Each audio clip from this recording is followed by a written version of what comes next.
Hi friends, welcome to Prashant the nature vlogs. ఈరోజు మనం మొబైల్లో యూట్యూబ్ స్క్రీన్ కాస్ట్ లైవ్ ఎలా చేయాలో స్టెప్ బై స్టెప్గా తెలుసుకుందాం. మీ ఫోన్ స్క్రీన్ని డైరెక్ట్గా యూట్యూబ్ లైవ్లో చూపించుకోవచ్చు. స్క్రీన్ కాస్ట్ లైవ్ చేసే ముందుగా మీరు ఏమి ఇమేజ్ పెట్టాలి అనుకుంటున్నారో అది ఇలా రెడీ చేసి పెట్టుకోండి. ఇంకా వీడియోలోకి వెళ్దాం.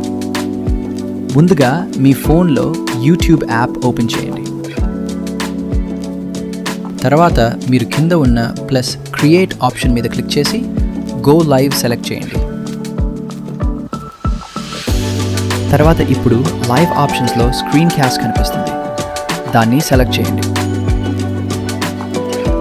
తర్వాత ఇక్కడ మీ లైవ్కి టైటిల్ పెట్టి విజిబిలిటీ మరియు ఆడియన్స్ సెట్టింగ్స్ చెక్ చేయండి. తర్వాత నెక్స్ట్ నొక్కండి. తర్వాత మీరు ఇక్కడ చాట్ మరియు మిగతా లైవ్ సెట్టింగ్స్ మీకు కావాల్సిన విధంగా చెక్ చేసుకోండి. తర్వాత మీరు అన్ని సెట్టింగ్స్ కంప్లీట్ చేసిన తర్వాత గో లైవ్ మీద ట్యాప్ చేయండి. స్క్రీన్ షేరింగ్ పర్మిషన్ అడిగితే అలౌ చేయండి. అంతే అండి, ఇప్పుడు మీ ఫోన్లో పెట్టుకున్న ఇమేజ్ స్క్రీన్ యూట్యూబ్ లైవ్లో వ్యూవర్స్కి కనిపిస్తుంది. వీడియో ఉపయోగపడితే లైక్ చేయండి, ఛానల్కి సబ్స్క్రైబ్ చేసి బెల్ ఐకాన్ ప్రెస్ చేయండి. ఇలాంటి యూస్ఫుల్ టెక్ వీడియోస్ కోసం మా ఛానల్ని సపోర్ట్ చేయండి.